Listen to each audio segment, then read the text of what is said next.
Cassidy and Ambie and Crystal, the board game blitzers, showing your favorite games.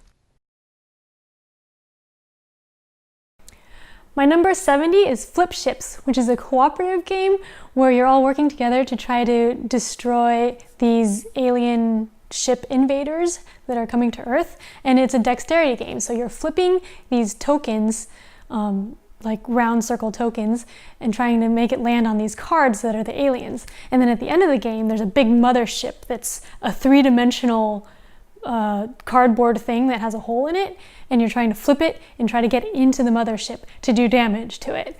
There's different powers for the different ships, and it's a lot of fun just flipping it and trying to get it onto the cards. I'm really bad at it. When we played, everyone hit the mothership, and everyone needed to hit the mothership once, and everyone else hit it once except for me. So if you need me to help you save Earth, don't count on it. But Flip Ships is a lot of fun, and that's why it's my number 70. My number 69 is Pit, which is a game that I've only played at conventions, I think. But it's a card game where there's different commodities of cards. There's like a bunch of silver, there's a bunch of gold cards, a bunch of different things, and you're trying to collect all of them. I think there's 9 of each, and you're trying to get all 9 of the same one.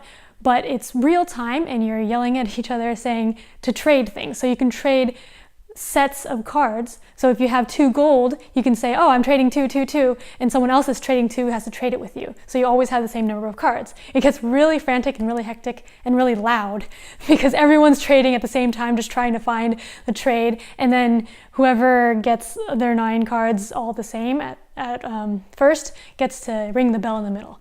But it's a lot of yelling, and definitely one that makes your voice go out, but it's a lot of fun. And that's why I picked my number 69. My number 68 is Ghost Blitz, which is a speed game, and actually the first game I talked about on our podcast because of the name Blitz. But there's 5 different items in the game, and there's a deck of cards that have pictures of the items on there. So the cards will either have a picture of the exact item on it. Like, for example, there's a green bottle, so if the card has the green bottle on it, then you want to touch the green bottle first, and whoever touches it first gets a point. But also the card cannot have an item on it. So if the card has a red bottle, then it's not exactly matching, and something else that's not exactly matching, then there will be one color, an item, that is not represented on the card at all, and that's the one you have to pick. So you don't know what card is coming up, and you have to switch between trying to pick the exact one or the one that's not on the card. And it's really fun just playing the speed game. I like speed games. Also, my husband Toby is really good at this game because he got the app and then was training on it. So it's really hard to beat him, but I have a lot of fun with Ghost Blitz. My number 67 is Time Stories.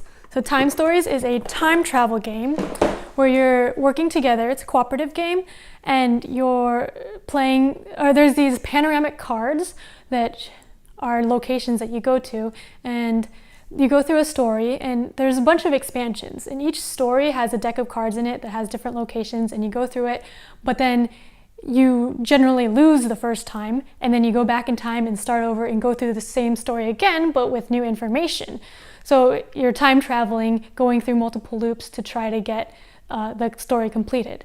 I like it a lot. I like the time travel theme, and I also like the panoramic pictures are really pretty, and I like the story in cooperative games in general, so I have a lot of fun playing Time Stories. My number 66 is Flashpoint Fire Rescue, which is another cooperative game. I really like those. But in this one, you're firefighters trying to rescue people from a burning house. Each turn you get different actions like moving around, chopping down doors, picking up people, putting out fires, and you're trying to get a bunch of people out of the house and into safety in the ambulance. There's also different characters that you can play, like one person is good at driving the fire truck, which helps put out a lot of fires.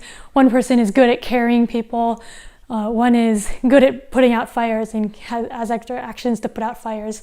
It's pretty fun and pretty easy to teach people, especially if we already know how to do the upkeep, because after each turn more fire appears and you have to roll dice to see where that happens. But I have a lot of fun playing Flashpoint, and I think the theme's really interesting too. So that's why Flashpoint is my number 66.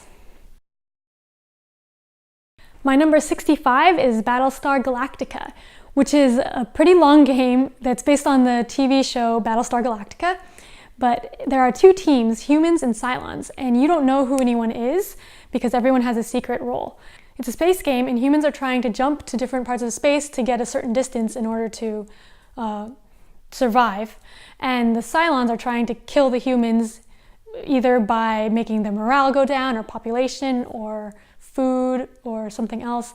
And there's a lot of ways that the Cylons can make the humans fail. So basically the humans are just trying to survive for the length of the game. There are a bunch of crisis cards that comes out after each turn, and you put in cards to try to pass them, but you can put in cards that are worth positive or negative points. And so Cylons will be putting in bad cards, but the humans don't know because there's also a random deck called Destiny that will be putting in cards, so you don't know if it was a Cylon that put in the card or the Destiny deck.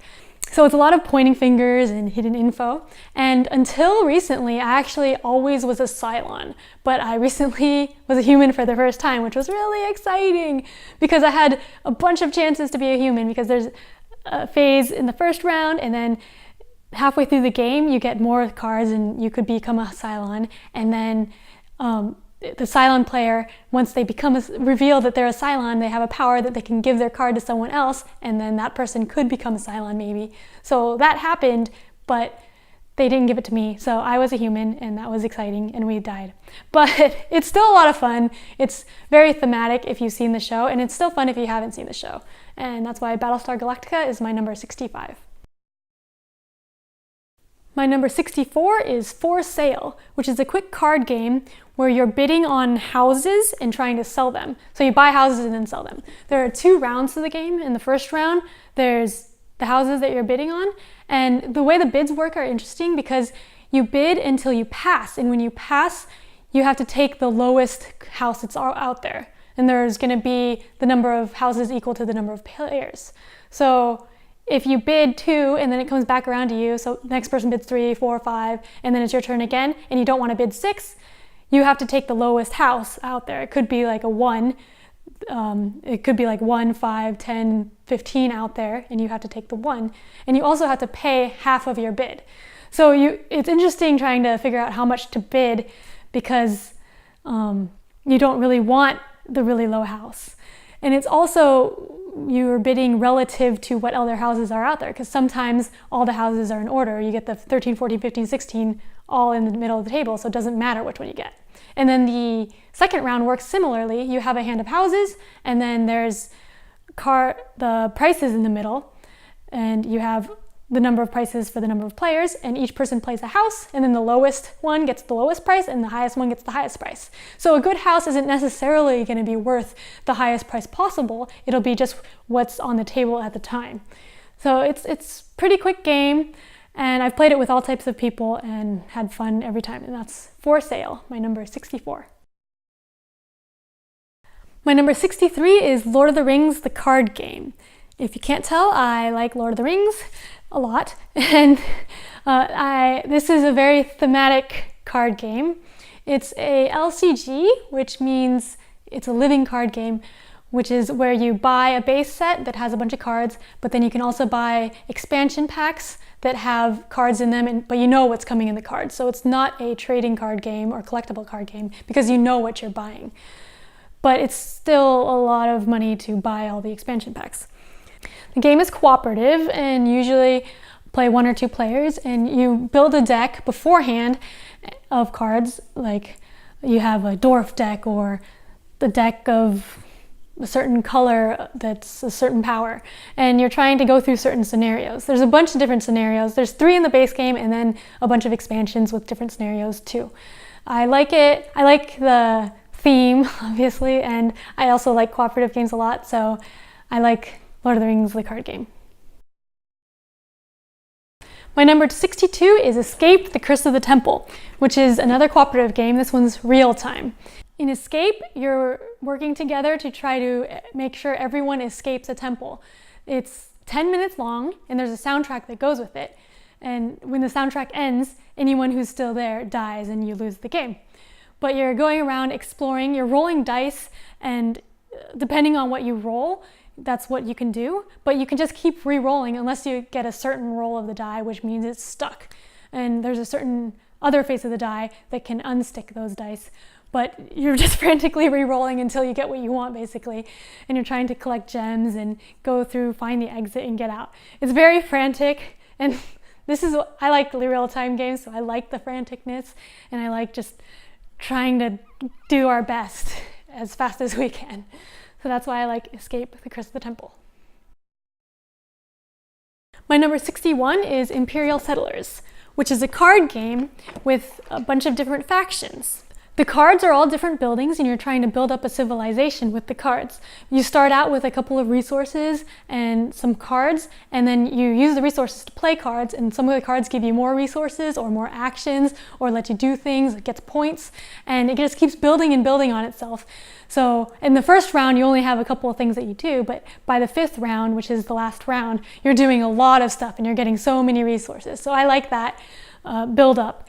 And it's also, the art I think is really cute. The barbarians are my favorite faction, and I think their art is really cute because they're just, the way the faction plays is they're building up buildings and then destroying them, and they want to destroy a bunch of buildings to get things, and I think it's really cute. But I really like playing Imperial Settlers, and that's why it's my number 61.